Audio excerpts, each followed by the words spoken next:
HP Lovecraft would be proud.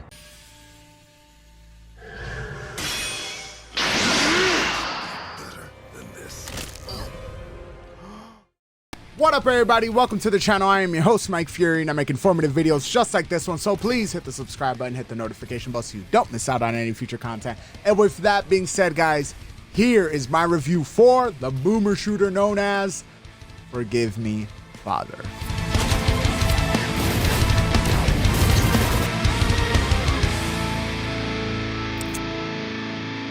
This pain will never end.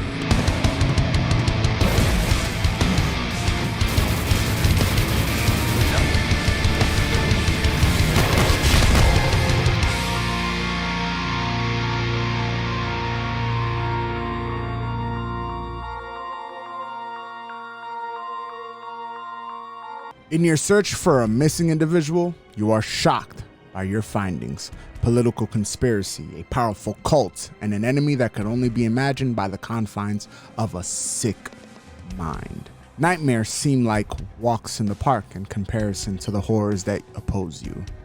Play as either God-fearing priest or hard-nosed journalist, both looking for answers to similar questions, but different points of view. Forgive Me, Father's story is more or less around the 6 to 8 hour mark. Now, if you do both runs, you're gonna get a lot more out of that. And if you want to complete every single level with the highest amount of accuracy, the highest amount of kills, and things like that, each level has a completion rate. And if you want to get 100% completion on each and every single level, then yeah, you're gonna get a lot more money's worth if you decide to do it that way. And I thoroughly enjoyed my time with Forgive Me, Father. The campaign is actually pretty darn good for one that doesn't have a lot of voice acting and doesn't have a lot of cinematics and things of that nature, but it was really purposeful with what it had in terms of story. Highs. Everything. Graphically, this retro Lovecraftian comic book horror is awesome. The levels are homages to games of old, but at the same time they have these new additions that I like the madness system, which basically applies this black and white filter to highlight the blood and the gore happening in the game. You also have these comic book strips and really good audio cues that pop up. The design of the monsters, they're grotesque, they're weird as fuck, they look awesome. And even the first time you meet the first boss, you're like, wow, this is actually pretty darn cool. Add to that a vibrant color palette, bits of awesome details here and there in terms of environment, the monsters themselves, and you have yourselves an awesome game to look at. Now, audio wise, it's still awesome for the most part.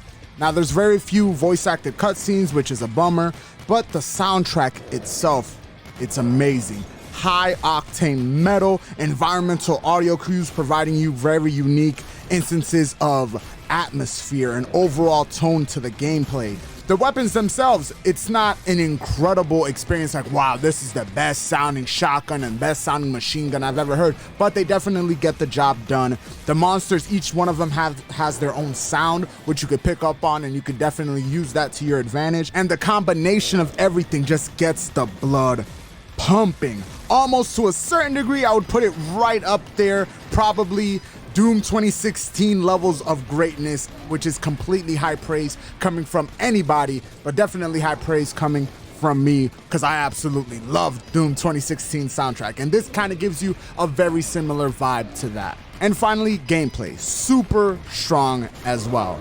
High-paced first-person shooting with some light exploration and a bit of RPG elements. As you progress through the game through these dark corridors and corroded rivers and damp forests, you will level up, unlocking more guns and more perks to assist you on your journey as you fight against the hordes of eldritch abominations. Your weapons and skills have some variation here and there, along with the priest and the journalist having slightly different skill trees, very slightly. There's also a bit of arcadiness to it, as you're basically encouraged to complete every single level by killing every single enemy and getting 100% completion rate, along with speed runs, secrets, and things of that nature. You'll also, in your exploration, find a little bits of lore and world building And it's freaking awesome as you progress killing these monsters, and then you're able to come across this document that explains certain things about the cult and the politics in it. Like, it is super cool. And then not to mention the freaking awesome grandiose boss fights. Mix that all up together and you have a incredible game loop. Not to mention that the game is pretty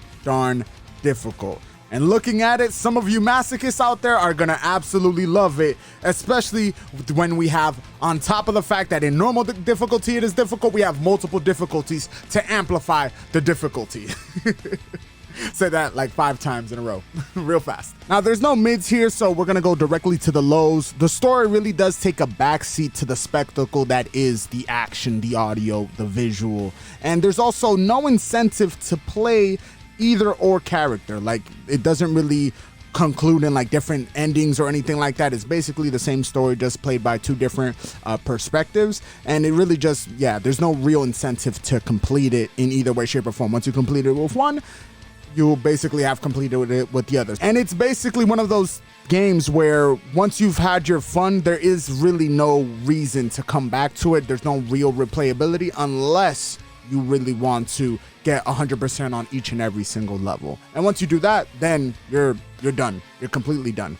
In conclusion, Forgive Me Father is a awesome boomer shooter, and it dives into a world that we sadly do not get enough of. The final score for Forgive Me Father is a 9 out of 10. Now let's go ahead and answer the 3 questions, shall we? Is it fun? Is it worth it? And is it for you? Is it fun? Yes, it is extremely fun, runs smooth, and it's definitely something that is enjoyable throughout the whole entire 8 hours that you will be playing throughout the whole entire campaign.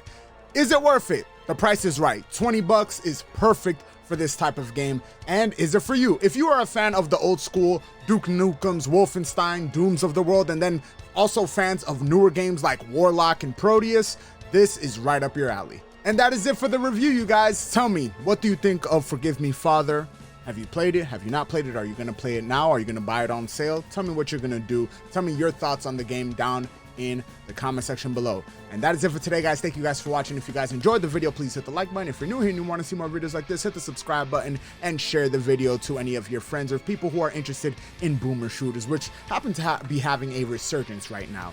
So if you want to support the channel in any way, shape, or form, make sure to use the Amazon link or the Epic Creator Code down in the comment section below. You could also follow me on TikTok, Twitter, Instagram. Links are down in the description below, along with my Patreon. Do consider supporting me there. $1 a day keeps an island away.